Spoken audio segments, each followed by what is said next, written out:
deseo compartir. El Señor en esta mañana me sorprende llevándome a un sentir de la palabra antiguo. Y será así para no los que se levantaron el sábado teniendo que ir a la iglesia, sino para los que para alguien que haya venido en calidad de enfermo al médico, de tener una urgencia en Dios. No tenía ni corazón o pensaba en nada de esto. Los que tienen en mente el que se pondrán esta tarde o cómo se pintarán no van a escuchar absolutamente nada. Aleluya. Los que tienen en mente y se quedaron, vinieron los cuerpos pero no sus almas, no van a recibir nada. Pero esto va a rescatar a alguien en esta mañana. Amén. El Señor sabe por qué. Amén. Sabe cómo lo hace, sabe por qué.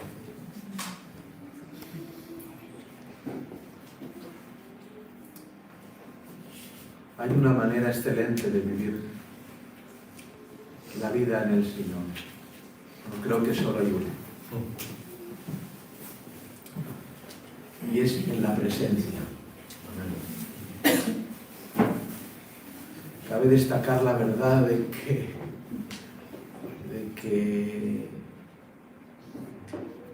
en muchas ocasiones se tergiversa en nuestro corazón y en nuestra mente el que es buscar la presencia del Señor, porque en unos es así y viven su vida buscando la presencia, y en otros no pueden huir de ella y la presencia les busca.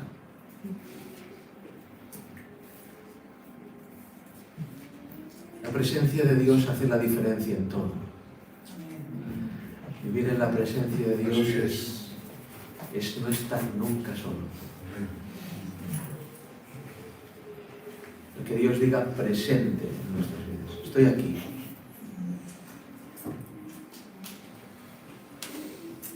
Eso no conviene al disfrazado, no conviene al de la máscara, no conviene porque es un constante agobio y una constante bendición a la vez. El saber sentir, ver, palpar, notar, vivir, experimentar que Dios está constantemente contigo.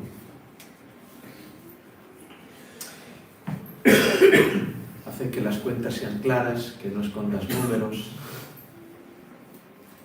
que no puedas robar sin que te amargues, que no puedas mentir sin que te amargues. La presencia hace la diferencia. Esa presencia hace que sirvamos al Señor. Somos siervos, tener una vida de siervo. Cuento una historia que se decía por las colinas de Jerusalén y de Judea que aquel predicador que estaba en el Jordán predicando de esa manera tan excelente, impresionante, que abría la boca y la gente se convertía, venían rameras, publicanos, se bautizaban, se arrepentían. Y los diarios de Israel tenían esa noticia, pero de repente irrumpe otra noticia aún mayor, que hay uno que hace y bautiza más que el loco Juan. Y la Biblia nos cuenta en el capítulo 4 de Juan, se abre un paréntesis y se dice, aunque Jesús no bautizaba, ¿verdad?, sino sus discípulos. En otras palabras, que la fama se la llevaba Jesús, pero los que trabajaban eran sus discípulos. Yo soy al revés. El que trabaja es Jesús y la fama me la llevo yo. Así es. Así es. Y en esa manera de andar, de caminar, de vivir en el Espíritu es de lo que os quiero hablar en esta mañana. Vivir en ese paréntesis de Dios. en esa presencia, en ese paréntesis, no, así como lo describe la palabra, no sale y Juan hacía, y Pedro hacía, y Jacobo hacía, y Mateo escribía, y el otro sacaba demonios. No dice nada de eso. No salen nombres. El nombre que sale es Jesús. El éxito de un siervo, de un diácono, de un ministro, de un servidor, de un esclavo, es que desaparezca. Desaparezca uno para que aparezca él. Desaparezca tu oración para que aparezca su gloria. Desaparezca tu manera de ser para que aparezca la suya. Y que seamos destruidos por aplastamiento de presencia. Ese es el éxito. Conceptos, personalidades, iras, tramas, maquinaciones. Dar golpes para ganar un lugar. Eso no es ser cristiano. La presencia.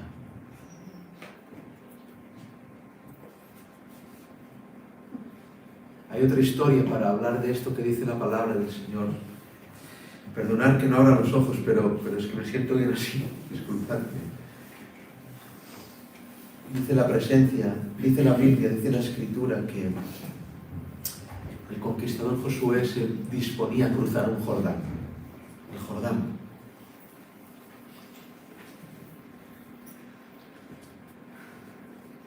Y el Señor le dice: Josué, cruza. Y Josué: es imposible, no podemos cruzar, el caudal es tan elevado que es imposible que crucemos por aquí.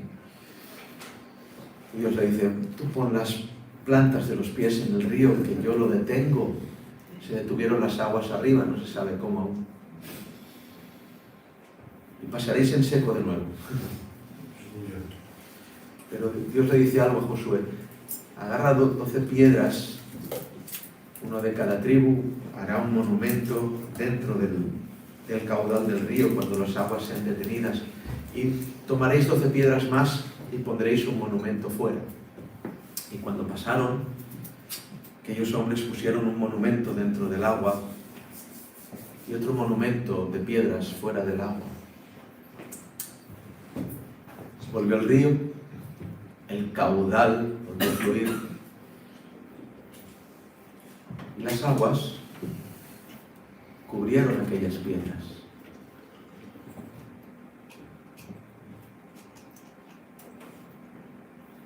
Y los hombres construyeron un monumento fuera.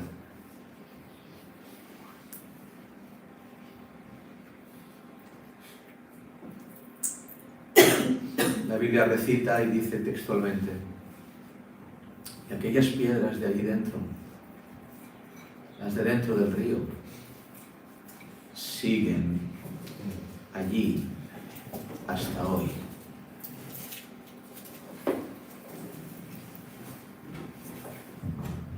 Y esa escena, esa imagen del caudal del río cubriendo todas las piedras desaparecidas, y esa imagen del monumento afuera, me habla mucho de la iglesia del camino.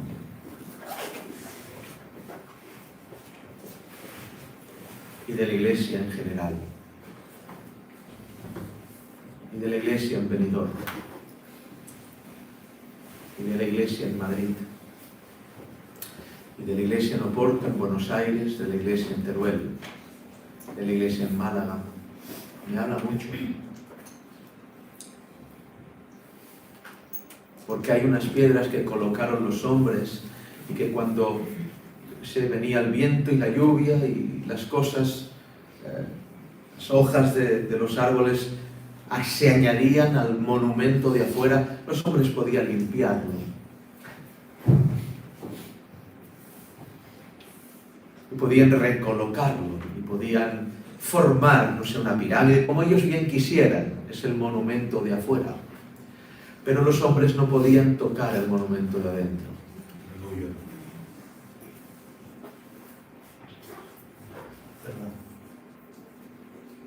Hay dos maneras de vivir el cristianismo: uno ser de una iglesia y otro ser de Dios. Amén. Amén.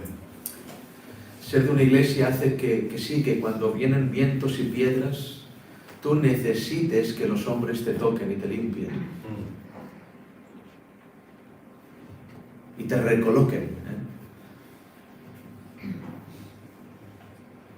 Y no estoy hablando de la acción pastoral porque debe ser así. Uno tiene que preguntar, tiene que ser guiado por los siervos de Dios. Estoy hablando a veces por el consuelo, porque me gusta estar en compañía de hombres y uno olvida la compañía de Dios. Y los de afuera son recolocados por los hombres y tienen la forma que el hombre les da. Así hay gente que tiene la forma de la iglesia del camino, pero no de Cristo. Amén. Está colocado aquí, pero no es de Él. Amén.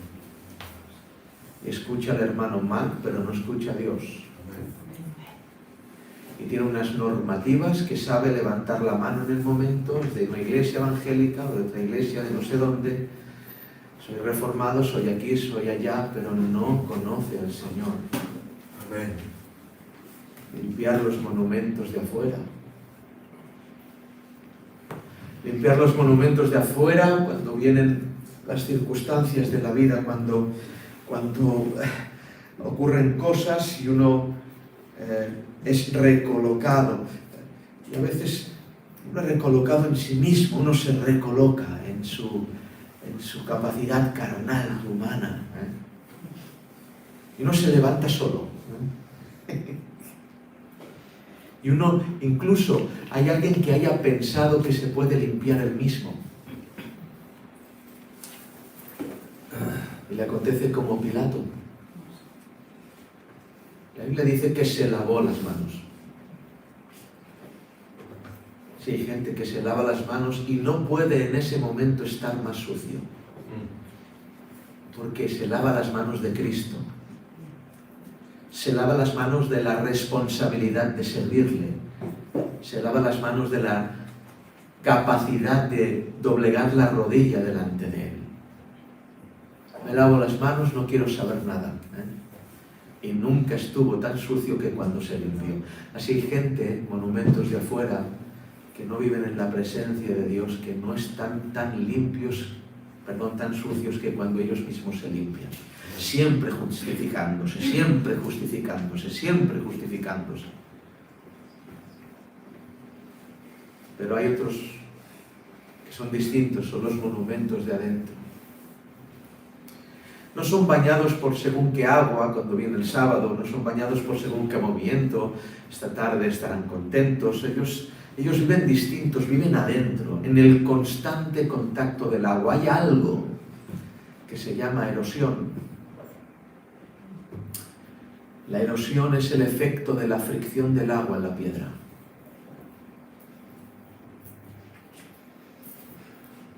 Jamás David cogió una piedra de afuera.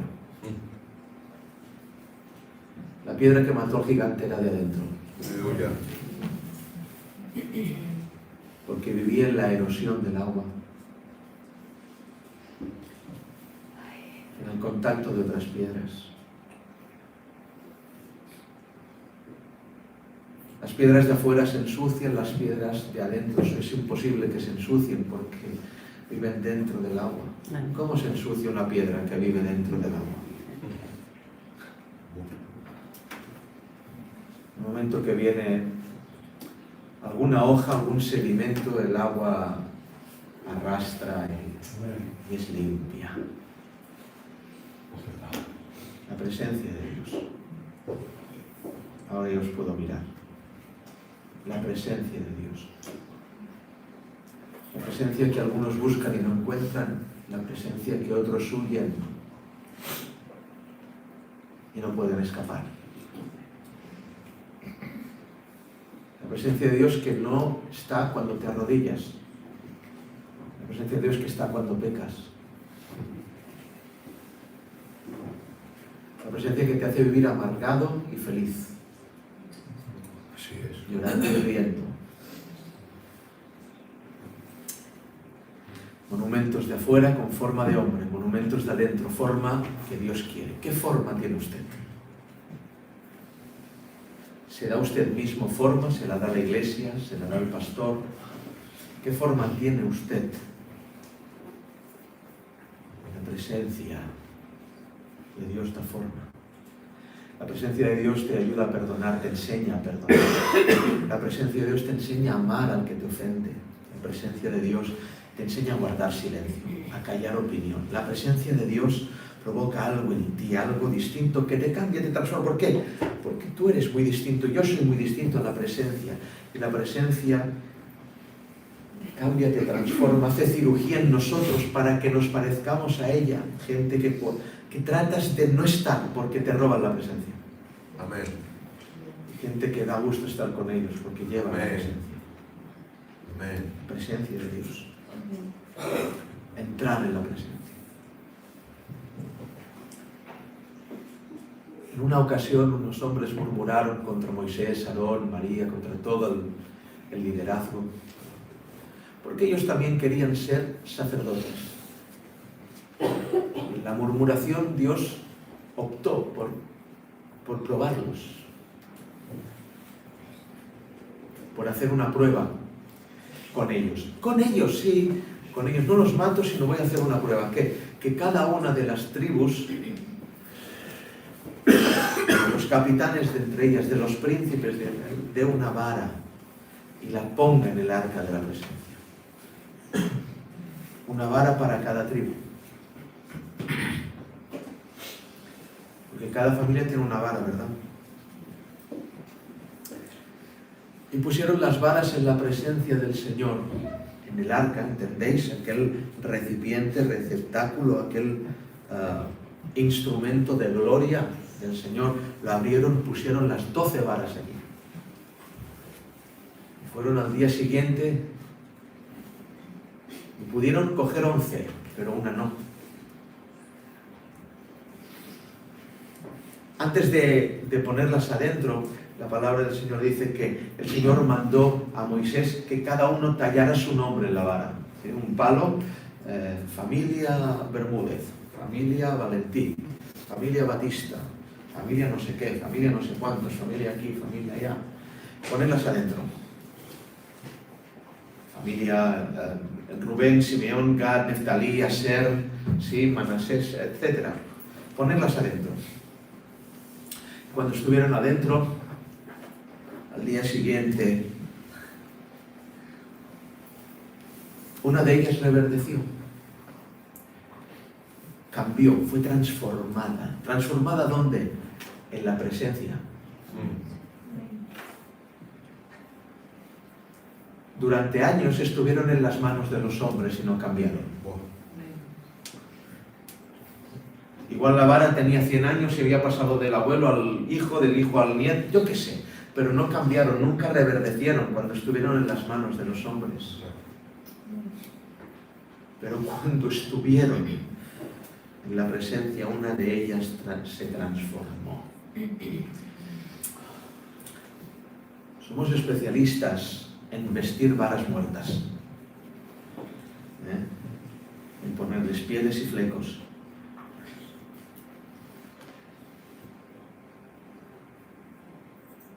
Pero ninguno de nosotros tiene la capacidad de transformar una vara, de hacer que reverdezca. Aleluya. Mientras la vara esté en tu mano, solo la adornarás. Hay gente llena de adornos en la iglesia, pero que no reverdece nunca, nunca fruto, hermano. Imposible, nunca fruto. Y sí que están en las manos de los hombres, incluso en las manos de los capitanes, pero no hay fruto. Pero cuando la vara está en la presencia.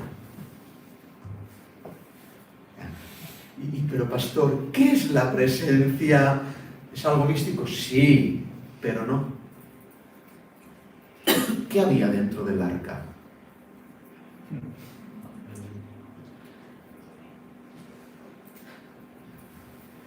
¿Qué había dentro del arca?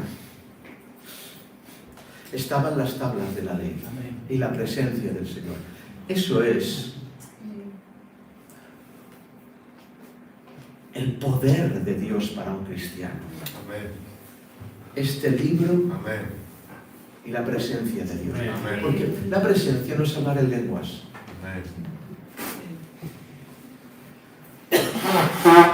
La presencia no es manifestar un lloro en la iglesia. Amén. Vivir en la presencia no es disfrutar ni sentir nada. Vivir en la presencia es exponerse a las tablas. Amén. Y cuando se expuso a las tablas esa vara, la vara reverdeció. Pero por años podemos tener a gente aquí sin que quiera la exposición a las tablas. Vienen con un protector solar del 75. Y por más que le expongas delante del sol, nunca queda moreno. Así es. No cambia. No es transformado. Aleluya. Pero la vara reverdeció, una de ellas reverdeció en la presencia. Dice que echó renuevos, dio fruto. Es imposible exponerse a este libro y no dar fruto. Amén. Es imposible. ¿Es posible venir a la iglesia del camino y no dar fruto? Sí. Amén. ¿Es posible tener al hermano Mark de pastor y no dar fruto? Sí. Pero es imposible exponerse a la escritura y a la presencia y no dar fruto. Amén. ¿Y cómo conoces a los elegidos? Porque reverdecen en la ley. Así es. Porque dijo Dios, a la que yo elija, reverdecerá. Y una reverdeció. Los demás no son elegidos. No te puedo elegir si no reverdeces. Amén. Es la evidencia de que no eres elegido. Amén. Si no das fruto, no eres elegido. Amén. La evidencia no es que sepas teología, la evidencia no es que sepas predicar, la evidencia no es que sepas orar, sepas venir, sepas ta. No es la evidencia es el fruto. ¿Es caduco esto? ¿Es antiguo? No caduca, aunque es antiguo, no caduca. Paz, amor, mansedumbre, templanza, dominio propio, paciencia, el fruto del Espíritu en nosotros.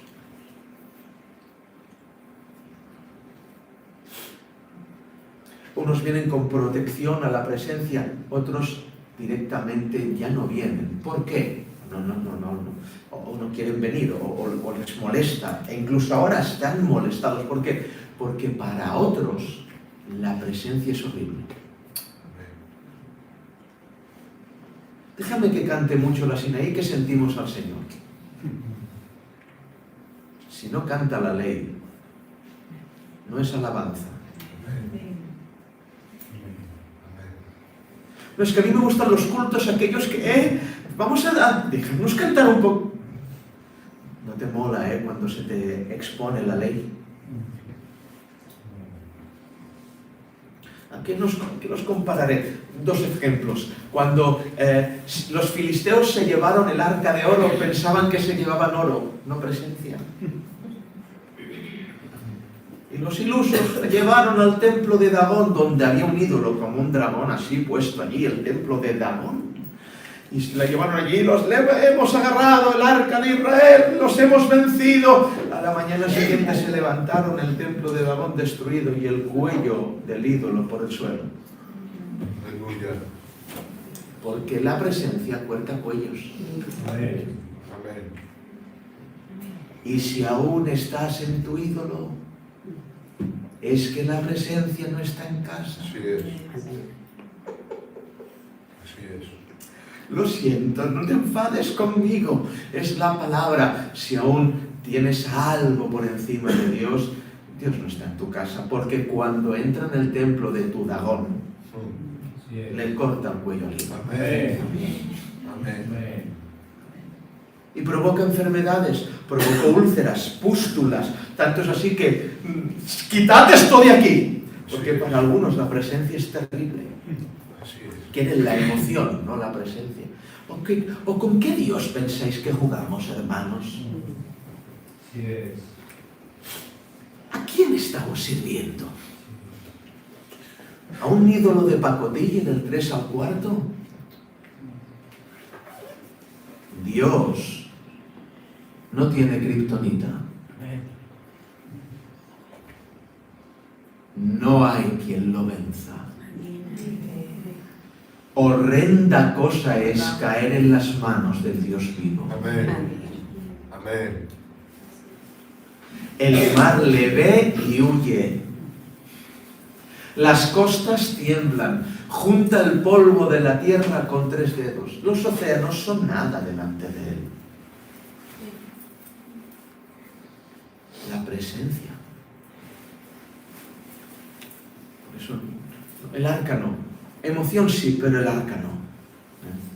La ley no. La palabra no. La escritura no. Vivir en la presencia. Cuando recibí este mensaje de muchos años, estaba en la misión antigua y había una mujer anciana. Yo vivía mucho dentro de la iglesia. Y la veía que a veces venía por las mañanas y acicalaba un ramo de flores que había delante del púlpito había un ramo de flores. La tía Mercedetas. Y venía, ¿qué veo?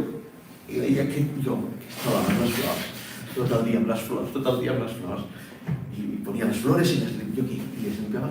Eran bonitas las flores, hasta que me di cuenta que nadie le había echado agua a las flores. Digo, siempre que viene nunca le echa agua, solamente las limpia.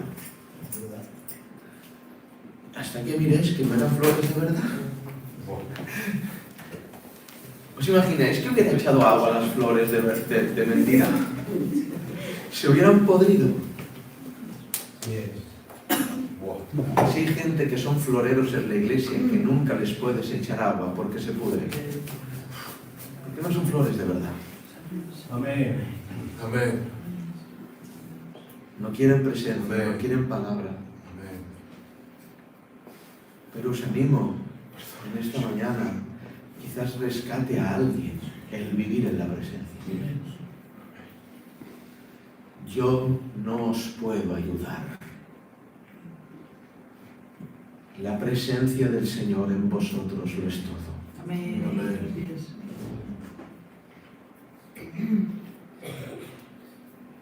Yo no puedo llegar.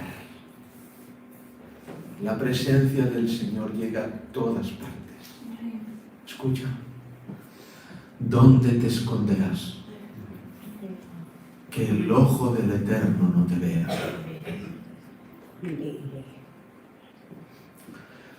Cuando aquella vara reverdeció, escúchenme, antes de entrar en el arca, brutal, nadie sabía qué era.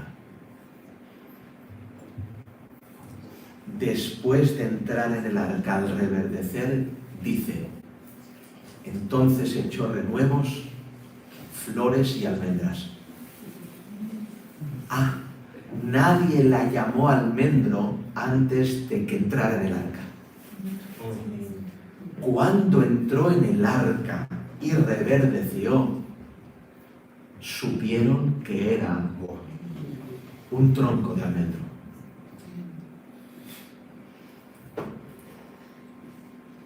Hay gente que nunca sabes lo que es. Porque el arca manifiesta lo que somos. Años y no lo sé. Te conozco, pero no sé. Vienes, pero no sé. Porque no te expones al arca, a la presencia. Cuando se sabe lo que es, cuando se manifiesta lo que es, ocurre algo tremendo. Escuchen, ¿os acordáis que os dije que tallaron los nombres antes de entrar esas varas en el arca? Cuando reverdeció, la vara de Aarón perdió el nombre. Aleluya. Aleluya. Todas las demás lo conservaron. Esta es tuya, Rubén. ¿Por qué? Pone Rubén. Esta es tuya, Simeón. Pone Simeón. Esta es tuya, Judá. Pone Judá. Esta es tuya, Ser. Por eliminación vieron que la que no tenía nombre era la de Leví. Porque todas las demás conservaron el nombre, pero la de Leví lo perdió. Os invito, ¿hay alguien hoy aquí que le rescate este mensaje? Pierde ya tu nombre. Sí. La presencia te hace olvidar de ti.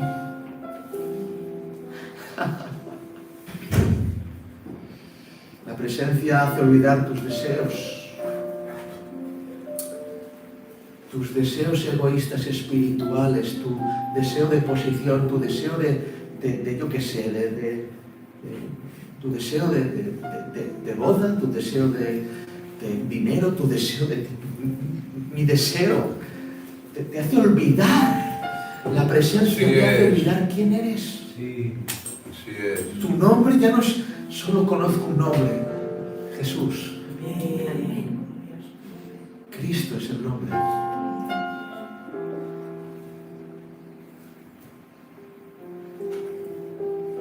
Y cuando todos los hombres tenían vara, Moisés se dispone a tomar la vara reverdecida. ¿Y saben qué dice Dios? Dice, no la toques, déjala ahí dentro. Todas las demás volvieron a sus dueños, menos una. La que perdió el nombre cambió de dueño, porque su dueño fue la presencia. Dios, el dueño de una vara que pierde el nombre. ¿Alguien le rescata esto? Dios, entre paréntesis, los que no se ven, los de las oraciones en casa, largas y cortas en la iglesia.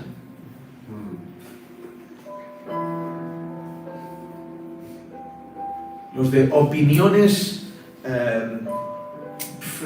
limitadas para ellos mismos, pero opiniones preciosas y grandes para Dios.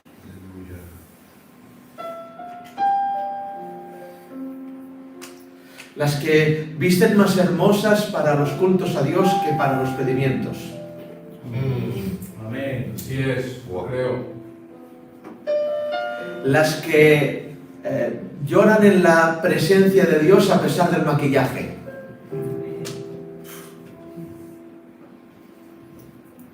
La presencia. Para los maridos que traten a sus mujeres como vaso más frágil.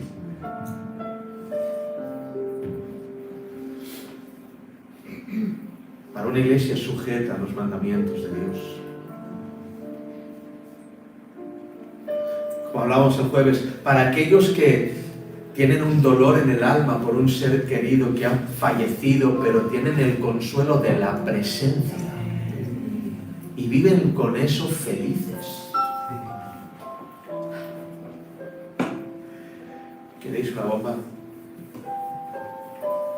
¿Y por qué, Señor, la tengo que dejar aquí dentro? Concordancia. ¿Os acordáis de las piedras dentro del río? La vara se queda dentro y las piedras se quedan dentro. Ya nadie más toca la vara de dentro del arca y las piedras de debajo. Y dice Dios lo mismo, ¿para qué? Estas serán para testimonio los hijos rebeldes.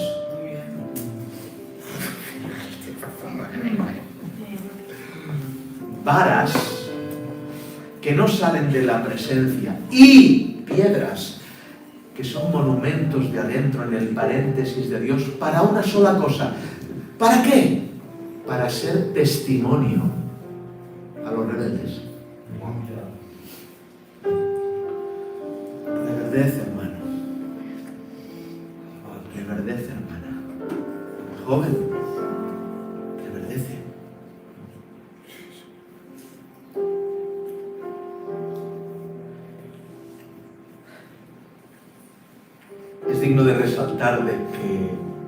vara que reverdeció era un almendro. Justo ahora. Un mes para atrás ya el almendro estaba reverdeciendo, aunque no es primavera.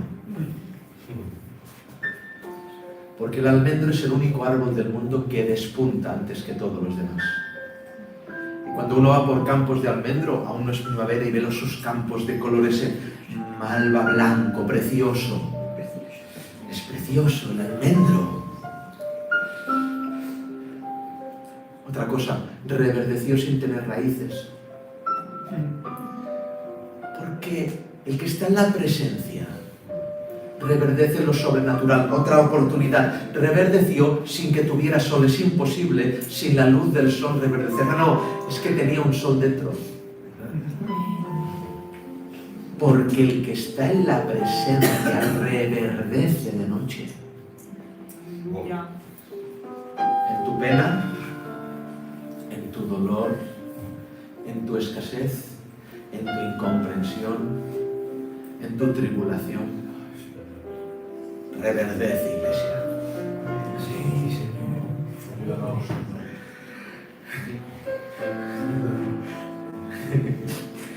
La presencia tiene una capacidad de movilidad absoluta. No hay lugar donde tú estés que ella no puede estar. Incluso creo sospechar que vive dentro.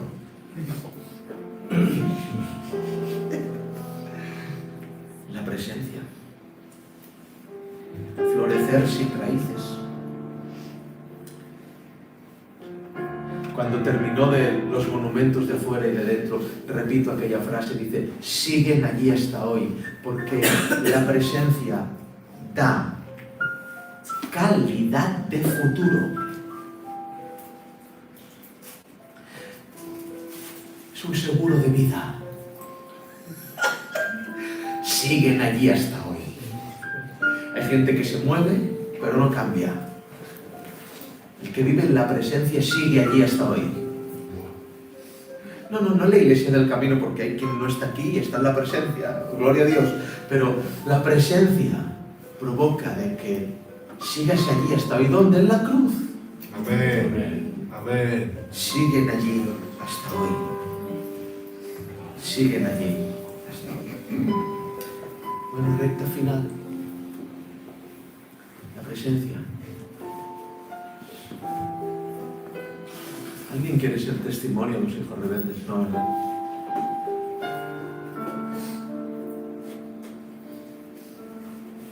No habla, pero me ofende. ¿Por qué? Porque es santo. Que no se ha hecho notar mucho, pero ahí está. Viene la presencia, denota una calidad distinta. Es otra historia. No tiene nada que ver con venir a una iglesia. Está el Señor aquí.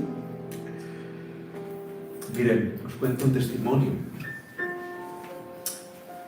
Conozco a un hombre, ya la mayoría lo habéis escuchado, pero otros no. Conozco a un hombre que pasó de drogarse, de ser drogodependiente, fiestero, porrista, maleante, y algunos adjetivos más, no todos, en meses a predicar la palabra de Dios. Y su crecimiento ministerial fue meteórico, ¿eh? Para arriba, para arriba, para arriba. Y bueno, él se creía pues que Dios lo tenía en esta alta estima, por eso lo había puesto en el primer lugar. Iba a ser muy importante. Hasta que Dios le golpeó, porque se creía que era el niño bonito de todo, y Dios le dijo, mira, te puse en primer lugar porque no eres de primera calidad.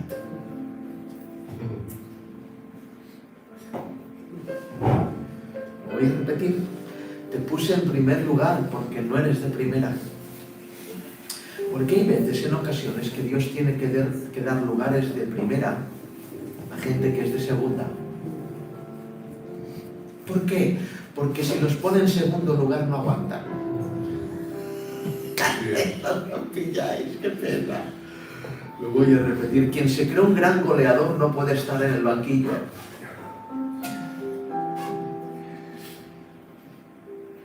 Quien se cree el ombligo del mundo no puede estar callado.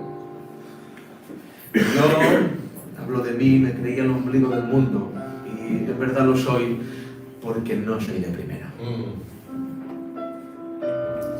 Soy de tercera, de cuarto, de quinta. Pero si me hubiera puesto en el tercero, en el cuarto o en el quinto, me pierdo. Así que me dio un don, me dio la capacidad de ver donde nadie ve y me puso ahí. Y yo soy el fantástico, soy un X-Men. No, eres un cualquiera. Eres de lo peor que tengo, pero te pongo ahí. Y ahí va. La mayoría de veces, los que están más rezagados, los que menos se ven, son los de primera. ¿Sí? Las oraciones que no se escuchan en la iglesia son las que hacen andar la iglesia. Amén. Las rodillas de los que quizás nadie sepa, los ayunos de los que aquellos que son los que hacen caminar la iglesia. Pero ¿qué pasa? Que Dios los puede poner los segundos y que no se vean, porque en realidad son de primera. Amén. Son de primera calidad. Los de primera pueden estar detrás. Los de tercera tienen que estar delante. Entre paréntesis, la presencia. No necesitan, muchas veces yo os lo voy a confesar, muchas veces yo me he aguantado, me he santificado porque tengo que predicar. Os admiro, porque os santificáis sin predicar. Yo tengo una función que hacer, tengo que buscar al Señor, tengo que leer la palabra. Si no tuviera que hacerlo, igual me vengo abajo.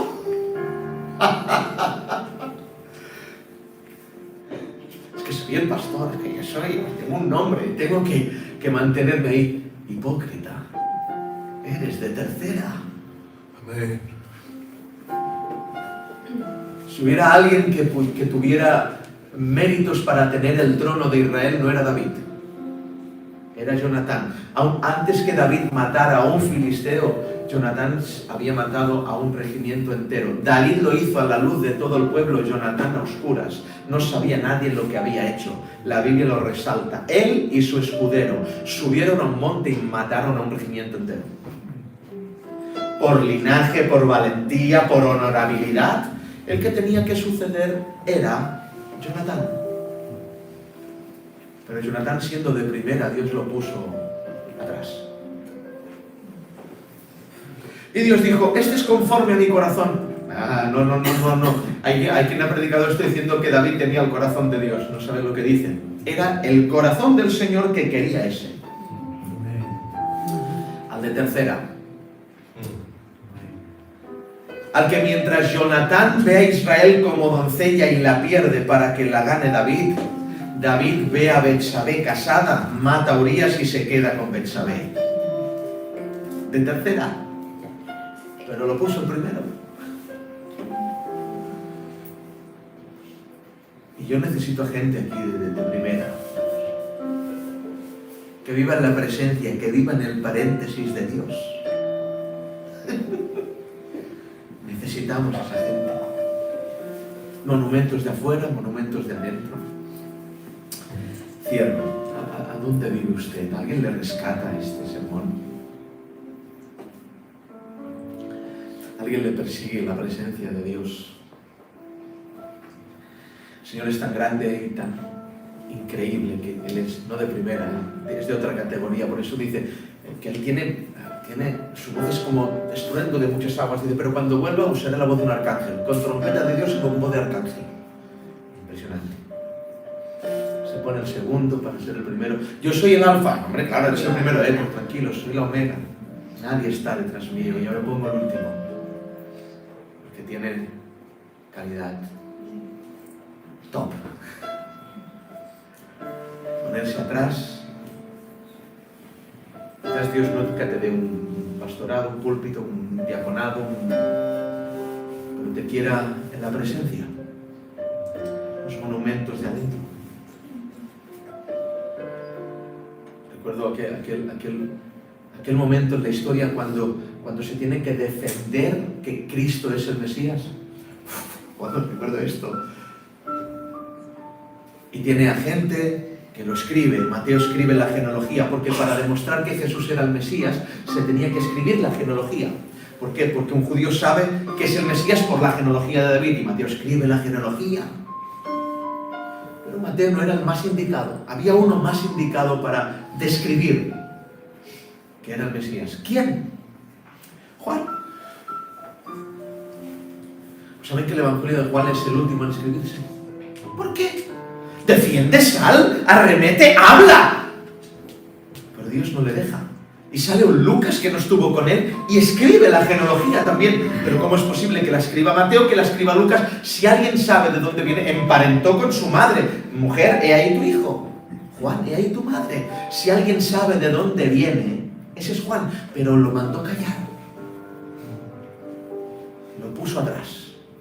Ahora no hables. Ahora no digas. Ahora guarda silencio. Ponte atrás. Pero si yo sé, déjame que te defienda. No defiendas nada. Calla. Ya no dice la palabra del Señor. Que cuando en el ocaso de su vida tiene que Juan escribir el Evangelio, ¿puedo empezar, Señor? Si ahora empieza. Jesús, hijo de José, hijo de María, del linaje de David, de la tribu de Judá, Salomón, David, Isaí, Booz, porque te esperaste y te pusiste el segundo, rompe el papiro. ¿Por qué? A todos los demás les permití que me defendieran en esta genealogía, pero por esperarte te voy a dar algo mayor. Empieza a escribir Juan. Y Juan escribe: en el principio era el Verbo. El Verbo era con Dios y el Verbo era Dios. El que vivió en el paréntesis escribió la genealogía eterna.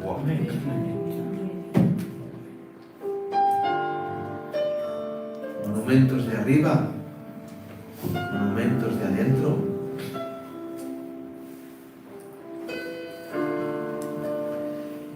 Arrepentíos, decía el Bautista. El reino de Dios se os ha acercado.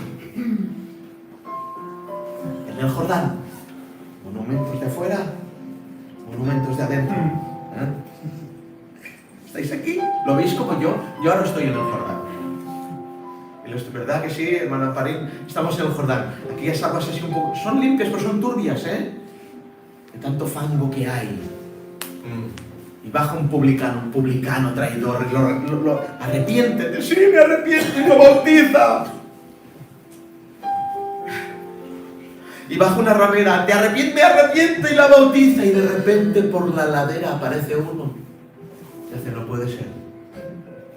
¿Y Juan qué hace? Lo señala en el monte. He ahí el Cordero de Dios, que quita el pecado del mundo. ¿Os acordáis los monumentos? Monumentos de afuera, monumentos de adentro. Juan hizo de Cristo un monumento afuera. Pero Cristo no se queda afuera. No se queda en la ladera, sino sigue bajando, sigue bajando, sigue bajando. Y Juan dice que no, que tú eres el monumento de afuera por excelencia. Y él dice, deja que se cumpla toda justicia. Aleluya. Y se sumerge en el Jordán. Eran las 12 piedras del testimonio. Y ahora Juan lo hizo monumento de afuera y al Cordero de Dios, pero en el momento que se sumerge hay alguien que hace un monumento adentro. Se escucha la voz del Padre que dice, he ahí mi Hijo, en el que tengo complacencia. Afuera o adentro. Forma de hombre, el agua del Señor.